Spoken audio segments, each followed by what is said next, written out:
Buenas tardes, desde M95 Televisión, retransmitiendo en directo por YouTube, y hoy vamos a hablar de un libro, Guárdame el secreto, que ha escrito Macarena Requena Cuerva, y que la tenemos aquí con nosotros. Bienvenida, Macarena. Muchas gracias, un placer estar aquí. Ella tiene la virtud de escribir a los pequeños y a los mayores, pero normalmente a los pequeños es psicóloga, entiende el mundo de los pequeños y sabe llegar a ellos a través de este libro que ha escrito, dividiéndolo en capítulos para llegar mejor a ellos. Pero eso nos lo va a contar Macarena ahora. Macarena, bienvenida. Muchas gracias, encantada de estar aquí. Pues realmente lo de escribir es algo nuevo, es algo que viene nueva. Soy psicóloga, trabajo con niños desde hace muchísimo tiempo, trabajo con sus familias y no es el primer libro que escribo.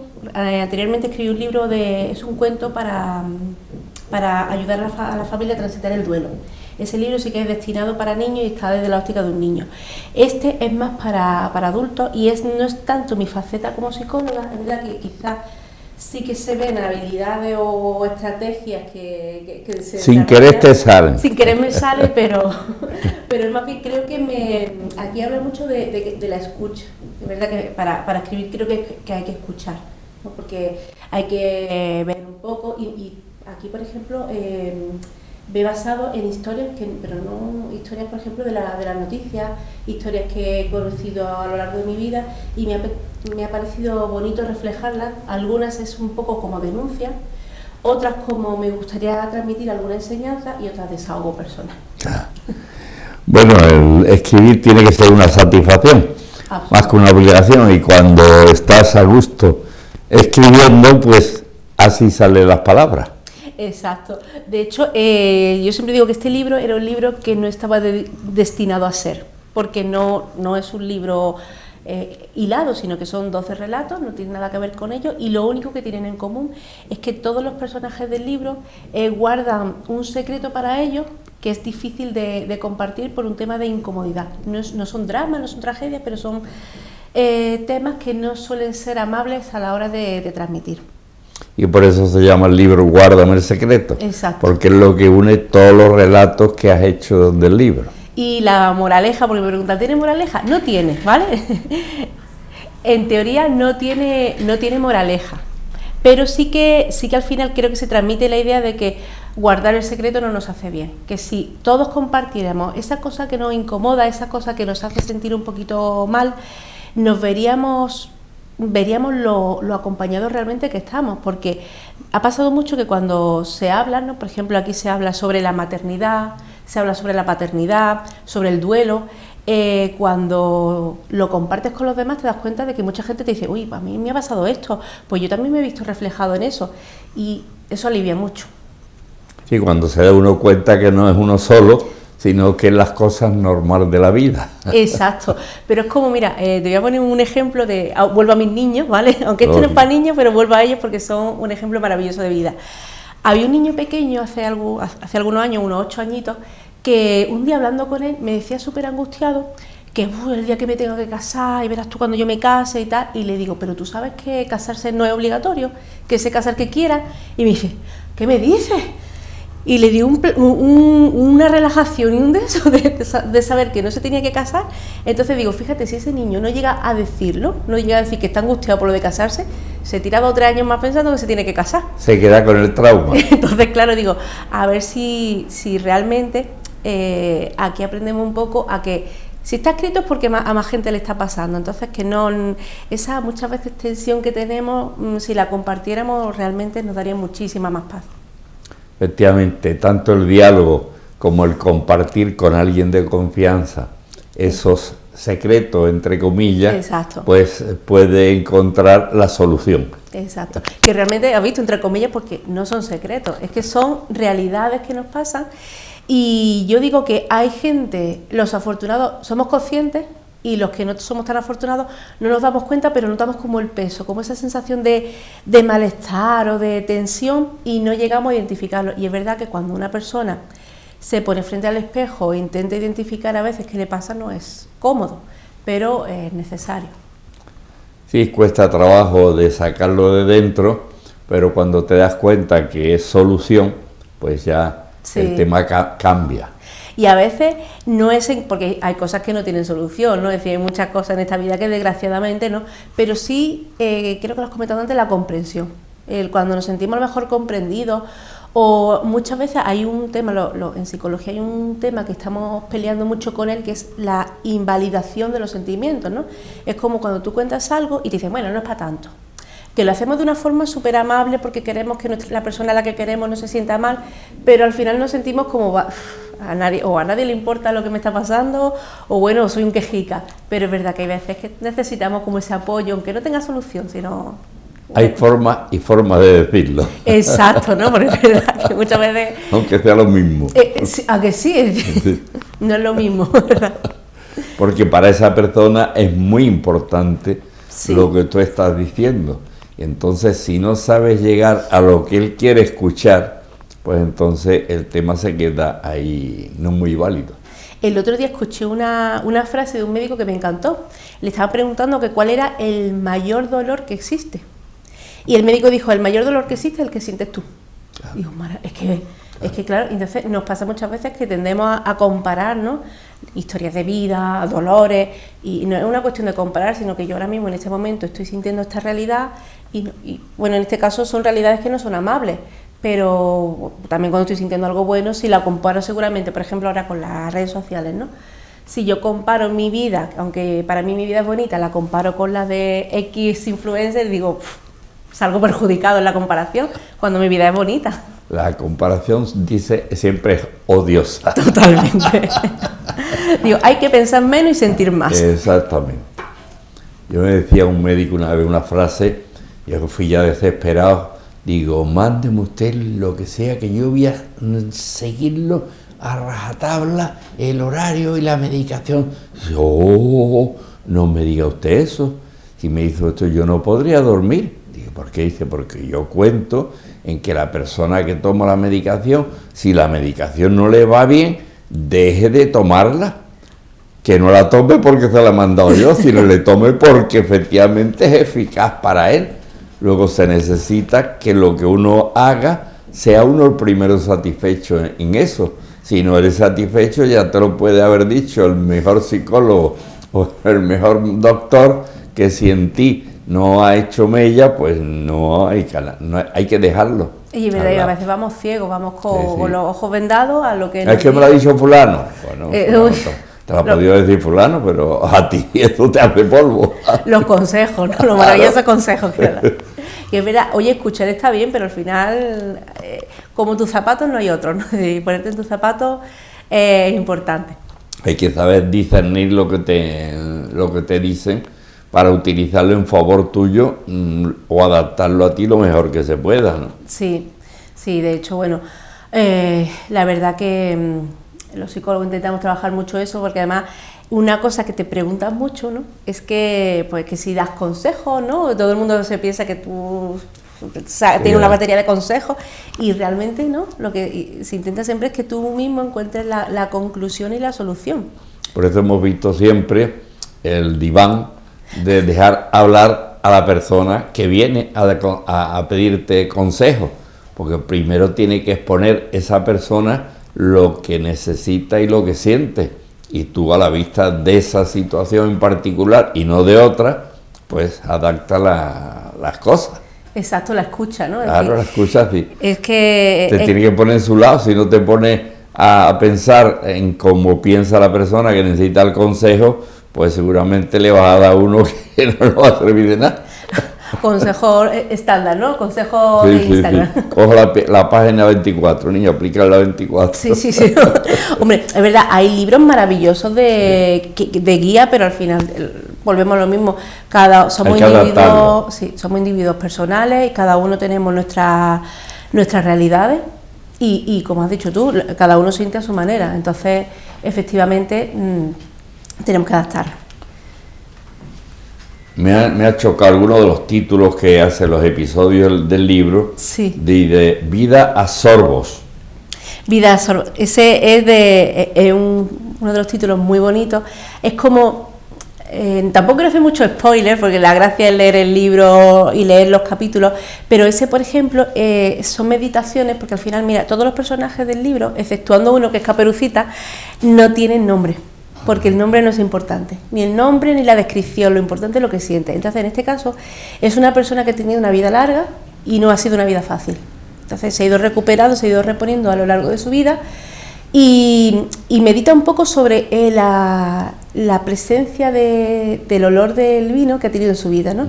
Y decía como grandes celebraciones las ha brindado con vino y grandes derrotas las ha ahogado en vino.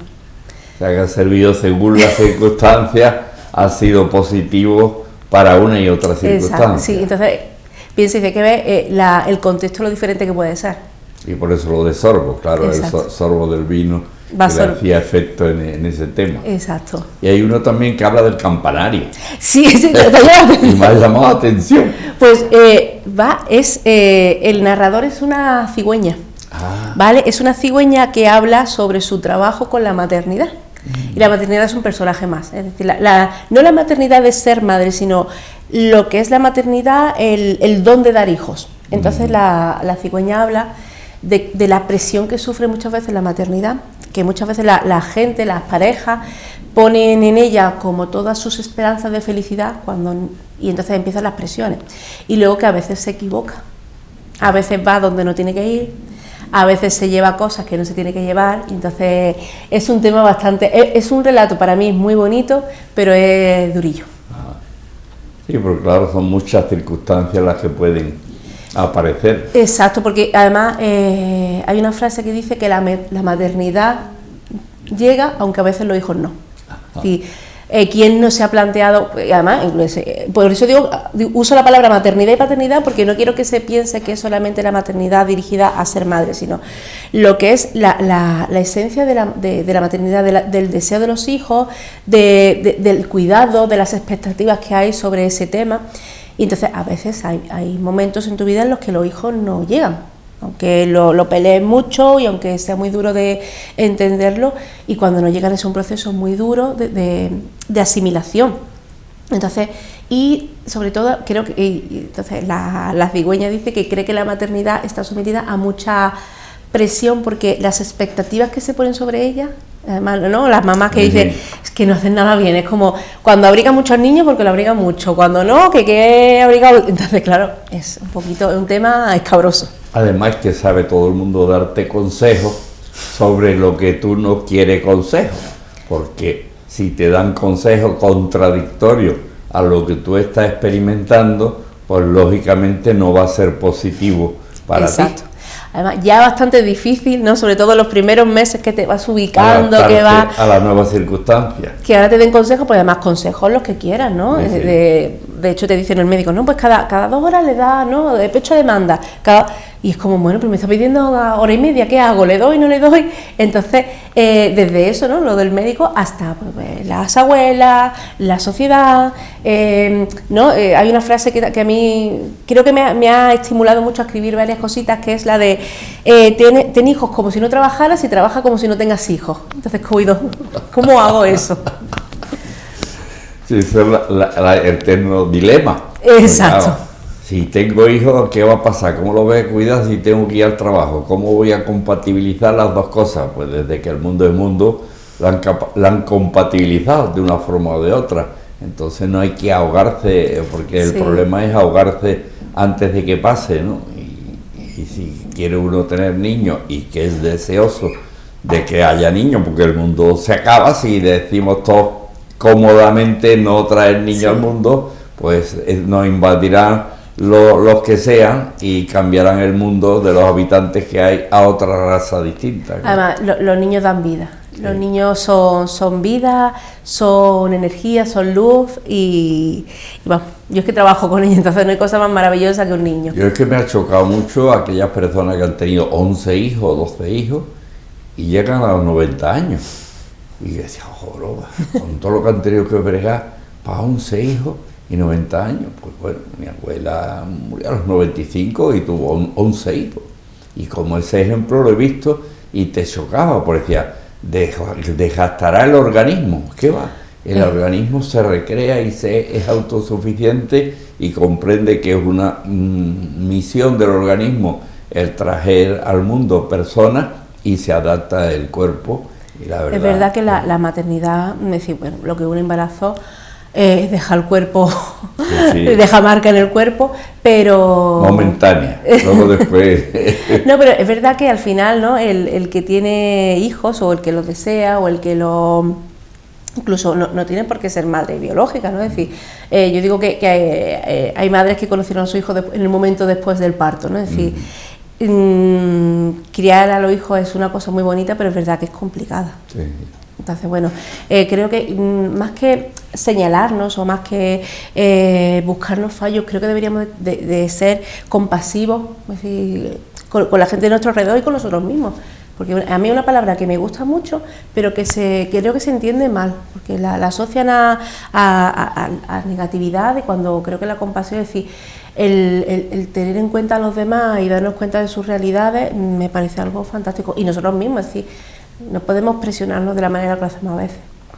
No, y vemos también la necesidad de tantos hijos que han venido al mundo y no tienen padres, pues han muerto y han quedado ahí. Pues están en las manos de una pareja que no puede atraer hijos y den su cariño a un hijo creado por otros métodos, otras personas. Y entonces, pues, cuanto lo estás educando desde pequeño al final, pues al final lo que tú has hecho es lo que ha quedado del tema. Los genes serán los que sean, pero la educación de esos genes es vital. Por eso nos dicen, es muy importante los primeros años de los niños, el árbol pequeñito se puede enderezar, el árbol cuando es ya grande ya es más difícil enderezarlo. Tú me hablas de educación, pero también estamos de lo que es el afecto, ¿no? Porque dice, ¿no? Es verdad que la memoria del niño, pero luego tenemos una memoria emocional, que esa desde dentro de la tripa está el bebé creciendo, claro. Y es verdad que los niños tienen que criarse en afecto, en cariño, por supuesto en seguridad. Entonces, claro, lo necesitan para crecer, para ser luego adultos sanos. Hay una frase que el otro día, hablando con un compañero mío, dice, ¿tienes hijos? ¿Has escrito un libro? Te falta lo del árbol, ¿no? Y le digo, no, digo, aquí lo importante no es tener hijos, lo importante es criar bien a tus hijos, exacto, que lean tu libro y cuidar del árbol, porque si no... Si no, no es tan simple como decir las tres cosas. Exacto, esto no es... Además nos lo planteamos, porque estaban diciendo, chiquillo, que tú no has escrito un libro. Que hay que escribir un libro, y te empiezan a presionar, al final, de mala gana, escribir la M de caso, porque si uno no es escritor y no tiene vocación, pues no es tan fácil decir escribir un libro, ¿no? A mí me ha dado mucho pudor publicar el libro por un tema de que no me siento escritora. Yo tengo otra profesión maravillosa que es mi profesión desde la cuna. Creo que no sabía que se llamaba psicología, pero lo era. Pero es que la escritura me ha acompañado siempre. Sí. Lo que pasa que creía que no, o lo que piensan muchos escritores, o que no le va a interesar a la gente, o que no es lo suficientemente bueno. Hombre, los que hemos estudiado magisterio, una de las asignaturas importantes en el magisterio es la psicología, no solo la pedagogía, cómo enseñar, sino la psicología. Sí. ¿Por qué? Pues porque es muy importante para conocer al niño, ¿no? Sí. Sí, es que además es necesario, yo lo mismo cuando estudié psicología tuve que estudiar pedagogía, porque es que creo que van de la manita, ¿no? Es decir, la enseñanza, ¿no? Porque al final estamos transmitiendo conocimiento, pero el conocimiento hay que transmitirlo de una forma muy específica, ¿no? Hay mucha gente que sabe mucho, pero son incapaces de transmitir lo que saben. Efectivamente, y una pena, tanto no son pedagogos y tal, la sabiduría se queda en nada, y además lo nota uno cuando va a unas charlas, a unas conferencias. Si la persona que te lo está diciendo te transmite bien, tú estás encantado de lo que estás escuchando. Si el que te está diciendo algo es un científico, un sabihondo que sabe lo que quiera, pero te quedas sin saber lo que está... No saben transmitirte y hacer llegar el tema. La psicología es importantísima, es algo que las personas que no le han tenido que estar en ese tema, pues no le damos importancia al tema psicológico. El tema psicológico se va imponiendo en la sociedad. Queda ahora también la seguridad social, que apunte por la psicología, que la dejó marginada en el tema nada más que la psiquiatría, porque se ve que en todo el mundo es imprescindible la psicología. Y aquí pues estaba un poco marginada, hasta que se ha demostrado, pues tú cuando escribes y lo transmites, lo dices, hasta cuando ha habido la crisis esta de la pandemia, entonces se han dado cuenta montañas de personas con la pandemia que no había forma de volver a como eras sin la psicología. Es que ha habido un despunte muy importante con la pandemia, efectivamente, y creo que la gente ahora demanda ayuda, que eso es maravilloso, que la gente sea capaz de demandar ayuda, y sobre todo que sea capaz y que quiera que le ayuden, ¿no? Sí. Entonces eso es maravilloso. Y por ejemplo, en el caso de los niños, si demandan ayuda, sus padres les atienden, no los invalidan, lo que decíamos antes. Y los adultos, y creo que, porque es verdad que lo que me comentaba, ¿no? Los abuelos de generaciones anteriores han tenido una vida dura, ¿no? Lo siguiente. Y han tirado, pero porque no les quedaba otra, pero yo lo pienso muchas veces, y de hecho en el último relato se habla un poquito de ese tema, ¿qué hubiera sido de mí si yo hubiera hecho como mi nieto? Y hubiera, pues su nieto hace una cosa muy... Y entonces, si hubiera hecho como mi nieto, ¿qué hubiera sido de mí? Y es una cosa que yo también me planteo pues, respecto a mi abuelo, por ejemplo. Si mi abuelo hubiera pedido ayuda, pero no porque, y vuelvo, no estamos hablando de tragedias ni de grandes dramas, sino de la vida diaria, decir, oye, estoy cansado, no puedo ahora mismo, ¿no? Porque tenemos, pero es verdad que eran otras generaciones, y ahora pues somos una generación que intentamos también dar prioridad a la salud mental. Es que la generación nuestra, decir llevarte al psicólogo, la primera frase que dije, yo no estoy loco. Exacto. O sea, una ignorancia total de lo que era la psicología y lo que era la ayuda. Entonces, si partes de ahí con esos conocimientos, de decir, yo no estoy loco, pues ya la hemos liado. Exacto. Es que a loquero. Ya es difícil el tema. Sí. Sí, la verdad que sí, que bueno, estamos avanzando, que es lo importante, yo estoy muy feliz. Sí. Hay que decir, la sociedad va cambiando, va intentando aprender, y yo creo que es lo importante, y el bagaje que le dejemos a nuestros niños es muy importante, y yo lo veo hasta en los dibujitos. Es decir, los dibujitos de ahora, si te pones a verlo un ratito, comparados con los de los años 80, por ejemplo, hay una gran diferencia. Claro, los niños ven las nuevas cosas y tienen que pintar las nuevas cosas y cómo le va. Exacto. Expresándolo en su forma, ¿no? Entonces yo desearte que escribas muchos libros, ya sé que Guárdame el secreto es el segundo libro tuyo, con lo cual significa que ya has salido del punto cero y ya te estás animando, porque creo que estas verdades son positivas para la sociedad, y estos libritos cortos que se leen muy bien, pues los niños, si son para los niños, pues lo van a leer porque se divierten leyéndolo, y son los mayores pues también porque necesitamos también apoyo en este tema. Así que muchas gracias por venir a mi programa de La Otra Cara de Marbella y darle un toque de color y de psicología a los que nos están escuchando, y conocer que hay que pedir ayuda, que no somos autosuficientes todos, y que hay en la vida momentos que niños que a lo mejor tú sabes que están mal estudiando y que no hay forma de que aprueben, que te dicen que el niño es torpe. No, el niño no es torpe, el niño le está pasando algo que hay que saber que le está pasando antes de decir que deje de estudiar. Eso. Porque hay que arreglar el problema, y el problema lo puede conocer pues los expertos en ese tema, por eso están los psicólogos. Los padres ven que pasa algo pero no saben qué hacer, así que sigues con la profesión transmitiéndose a los demás, y a veces entre todos vamos arreglando este mundo que nos ha tocado vivir con esta pincelada. Pues muchas gracias, Macarena, por venir al programa, y que tengas mucha suerte con tus futuros libros. Y nosotros pues nos veremos la próxima semana, como siempre, aquí en M95 Televisión. Gracias a todos.